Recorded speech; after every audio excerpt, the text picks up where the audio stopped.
शूद्रों को ख़त्म करने की कोशिश करिए, ब्राह्मणों को ख़त्म करने की कोशिश करिए, क्षत्रियों को, सभी को ख़त्म करके इंसान बना दो।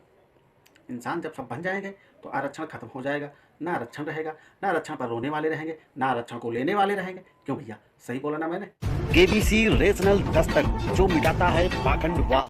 बहुत ही प्यारे और बहुत ही भले लोग हैं वो मेरे भाई। कितनी शुद्धता से, कितनी प्यार से बातें करते हैं। कहते हैं कि आप लोग आरक्षण ले रहे हो, 5 किलो राशन खा रहे हो। भैया आरक्षण तो मेरे हिसाब से सब कोई ले रहा है। अगर किसी को भैया आरक्षण से ही दिक्कत है तो सब कोई समानता में आ जाओ, सब इंसान को बराबर नज़रों से देखो, ना कोई छुआछूत हो, ना कोई भेदभाव हो भैया, ना कोई ब्राह्मण हो, ना कोई शूद्र हो। सब कोई एक दूसरे के यहाँ शादी करो, एक दूसरे के यहाँ रिश्ता लगाओ। यहाँ पर कितने प्यारे प्यारे लोग हैं। हाँ, आखिर हैं तो सब इंसान। ये शूद्र क्या है, ये शूद्र क्या है, ये ब्राह्मण क्या है, ये ठाकुर क्या है भैया? अगर इस धरती पर भगवान है, भगवान को मानते हो, प्रभु श्री राम को मानते हो, तो उसी ने सबको बनाया है। और उसने तो जातिवाद बनाई नहीं, उसने तो धर्म भेदभाव बनाया नहीं, उसने तो छुआछूत बनाया नहीं। इसलिए आरक्षण का विरोध कोई भी मत करो मेरे प्यारे दोस्तों। आरक्षण तो वो भी ले रहे हैं जिनको नहीं चाहिए। आरक्षण लेने के बावजूद भी 99% सीटों को हथिया कर बैठे हैं। और कुछ लोग, गधे लोग, मूर्ख लोग भैया आरक्षण पर चिल्लाते हैं। अरे भैया, हम तो कहते हैं आरक्षण तुम ही ले जाओ, आप ही ले जाओ, सारा आरक्षण ले जाओ। लेकिन एक बात है, जब भगवान ने कोई जाति पात नहीं बनाई, भगवान ने छुआछूत का भेदभाव नहीं बनाया, तो हम इंसान कौन होते हैं? हम तुच्छ इंसान कौन होते हैं जाति पात भेदभाव छुआछूत रखने वाले हैं? एक दूसरे के यहाँ प्यार से उठो, प्यार से बैठो, शादी करो, ब्याह करो। अरे मैं ये नहीं कहता हूँ कि कोई करोड़पति है तो किसी गरीब के यहाँ शादी कर दो। भैया अपने लेवल के हिसाब से शादी करो, चाहे जिस जात का हो। एक दूसरे के यहाँ उठो, बैठो, खाओ, शादी ब्याह करो। तुम अपनी बहन बेटी को ब्याहो, अगला अपनी बहन बेटी के यहाँ ब्याहे। कितना प्यारा हमारा हिंदुस्तान, स्वर्ग से सुंदर, सबसे प्यारा हमारा हिंदुस्तान।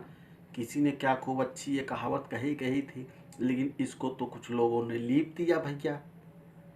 आखिर क्या मिला, क्या मिला इससे भाइयों? हाँ, लोगों का प्यार बट गया, सम्मान बट गया। क्या ये अच्छी बात है? नहीं। तो आरक्षण पे दिक्कत मत उठाओ। जो लोग बेचारे 4-5 हजार तक दबाए गए, कुचले गए, पढ़ने लिखने नहीं दिया गया, तो कुछ विद्वानों ने मिलकर, सिर्फ बाबा साहब ही नहीं, बहुत सारे लोग थे जो संविधान को लिखने में लगे थे, उसको पारित करने में लगे थे। तो सबका विचार था, सबका मत था कि हाँ, जो कुछ लोग कुछ सालों से, हजारों सालों से दबाए गए, कुचले गए, उनको जो है थोड़ा सा अधिकार मिलना चाहिए। क्यों? क्योंकि वो लोग जो है पढ़े लिखे नहीं थे, उनको पढ़ने लिखने नहीं दिया गया। तो एक बैग तो वो कौम, वो जात तो पढ़ सकती नहीं, एक बैग तो रैंक में आ सकती नहीं। इसलिए इनको थोड़ा सा आरक्षण दे दो, ताकि ये अपने आरक्षण के हिसाब से लोगों में समानता का अधिकार पा जाएं, इनको भी कुछ नौकरियां मिल जाएं, ये भी लोगों के थोड़ा लेवल के हो जाएं। इस बात पर आरक्षण बनाया गया था। और इस आरक्षण के लिए सिर्फ बाबा साहब ही जिम्मेदार नहीं हैं। अगर आप बाबा साहब को ही जिम्मेदार ठहराना चाहते हैं तो ये बात तो गलत होगी ना।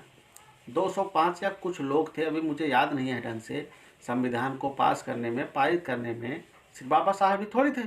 उन्होंने तो संविधान सिर्फ लिखा था, उसको पास करने में इतने सारे लोगों का हाथ था।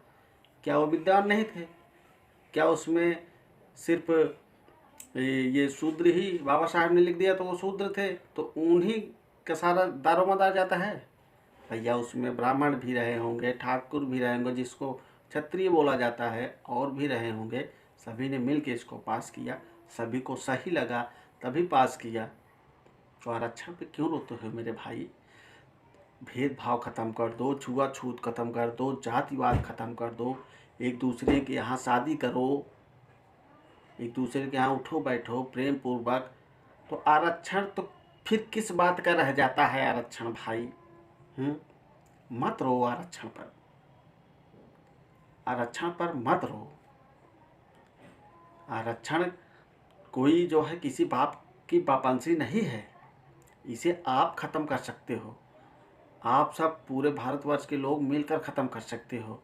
धर्म ख़त्म कर दो, जातिवाद ख़त्म कर दो, छुआछूत ख़त्म कर दो। जब कोई पिछड़ा ही नहीं रहेगा, जब कोई शूद्र ही नहीं रहेगा, जब कोई ब्राह्मण ही नहीं रहेगा, जब कोई क्षत्रिय ही नहीं रहेगा। आज शादियाँ क्यों अलग अलग जात में होती हैं, अपने अपने जात में? यही कारण है। आरक्षण क्यों मिल रहा है? यही कारण है, पिछड़े हुए लोगों का कारण है। तो यही चीज़ें ख़त्म कर दो। लड़ाई सबकी ख़त्म, झगड़ा सबका ख़त्म। न रहेगा बांस, न बजेगी बांसुरी। हाँ, तो हमारी बात अगर सबको प्यारी लगी हो तो भैया वीडियो को लाइक करके चैनल को सब्सक्राइब कर देना, और सब कोई जो है समाज में फैला देना कि मैंने बात सही कही है कि नहीं। या वीडियो सबको देखना चाहिए कि मैं सही बोल रहा हूँ कि गलत बोल रहा हूँ। और अपनी राय देने के लिए वीडियो में कमेंट भी कर देना, मैं भी देखूँगा कितने लोग सहमत हैं इस बात से। भाई कुछ लोग तो अपनी आईडी बदल कर ही आते हैं, कमेंट कर जाते हैं। क्या मतलब है? खुला कमेंट करो यार भाई, शर्म किस बात की। चलिए, आरक्षण पर मत रोइए, जातिवाद ख़त्म करने की कोशिश करिए, भेदभाव ख़त्म करने की कोशिश करिए, छूत ख़त्म करने की कोशिश करिए। मैं तो कहता हूँ जाति होनी ही नहीं चाहिए इस देश में, धर्म होना ही नहीं चाहिए इस देश में। अगर अपने प्यारे भारत को एक अच्छा देश बनाना चाहते हो, विश्व में सबसे नंबर 1 करना चाहते हो, तो धर्म को ख़त्म कर दो, जाति को ख़त्म कर दो। तो इसी बात पे भारत माता की जय बोलिए। सभी दोस्तों को नमस्कार, मिलते हैं अगले वीडियो में।